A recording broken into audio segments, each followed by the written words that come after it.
A obra Ubirajara, de José de Alencar, retrata a história de um índio, por nome Jaguaré, que deseja se tornar um grande guerreiro reconhecido por todos. Ele corre atrás do sonho dele, porém no caminho acaba conhecendo uma linda virgem tocantins chamada Araci, filha do chefe Itaquê. Jaguaré acaba se apaixonando pela bela moça, porém ela é disputada por 100 guerreiros, e o jovem deseja embarcar nessa e guerrear pela mão da bela moça.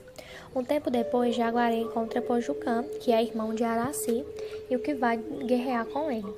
Jaguaré e Pojucã começam uma luta que parecia que não tinha fim. Os dois eram excelentes guerreiros, porém no final quem acaba sendo o vencedor é Jaguaré, que recebe outro nome, Ubirajara, que significa o Senhor da Lança. Ubirajara volta para sua tribo com Pojucã e reencontra sua antiga pretendente, que era Jandira, a qual era completamente apaixonada por Ubirajara. Porém, ele não sentia mais o mesmo pela bela virgem. Ubirajara decide oferecer Pojucã para Jandira, porém ela não aceita se casar com nenhum outro homem, a não ser Ubirajara. E ela foge para a floresta, mesmo sabendo as consequências que poderia ter. Ubirajara, ele sai a caminho da tribo dos Tocantins e encontra ao encontro de Araci. Chegando lá, ele foi bem recebido por todos. Na tribo dos Tocantins, a lei da hospitalidade é que eles não permitiam que perguntasse nem o nome, nem a nação do hóspede. Então, colocaram outro nome, Ubirajara. Tiveram várias ideias de nome, mas no final ficou para Ubirajara decidir. E ele escolheu o nome Jurandir. Depois, quando estavam todos reunidos, Araci apareceu e ficou muito feliz por ver Ubirajara.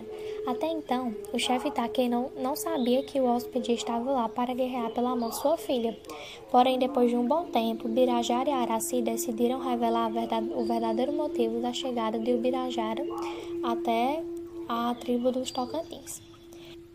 Ubirajara, ele vence todos os pretendentes de Araci, só que para anunciar que ele era o vencedor, ele teria que se apresentar, dizer o nome dele, e ele contou tudo, desde o nome dele até o fato dele ter prendido Pojucã, dele ter vencido Pojucã, e Pojucã era filho de Itaquê, e ele também contou que Pojucã iria ser morto. Itaquê ficou bastante triste, porque Pojucã era filho dele, e então Ubirajara e Itaquê decidiram guerrear a tribo Araguaia e a tribo dos Tocantins. Depois disso, Ubirajara ele foi embora e acabou encontrando Araci na floresta, que disse que ia seguir com o esposo. Ela ainda tinha esperança de que conseguiria salvar o irmão com seu amor, com seu carinho. Quando Ubirajara ele chegou até a tribo dos Araguaias, ele chegou para Pojucã e libertou Pojucã e libertou ele para lutar ao lado do pai dele. Só que antes dos Tocantins começarem a luta com os Araguaias, os Tapuias apareceram primeiro e lutaram primeiro com os Tocantins. Os Tapuias perderam, porém o chefe dos Tocantins, Itaquê, perdeu a visão, ficou cego. E os Tocantins precisavam de outro chefe, e o chefe que foi escolhido foi o Ubirajara. O Ubirajara, ele juntou as duas tribos, Araguaias e Tocantins, e se casou com a Araci, da tribo dos Tocantins, e com Jandira, da tribo dos Araguaias. O resumo foi basicamente isso. Eu achei o livro muito legal, interessante. A leitura ela é muito boa. A história ela é cheia de altos e baixos, cheia de surpresas, o que deixa o leitor mais concentrado na leitura. O livro ele é 100% indianista. Mostra a cultura dos índios, até nos diálogos, que a maioria acontece em terceira pessoa. E tem um fato que eu achei bastante interessante, que é a comparação que o autor faz com o personagem e os elementos da natureza.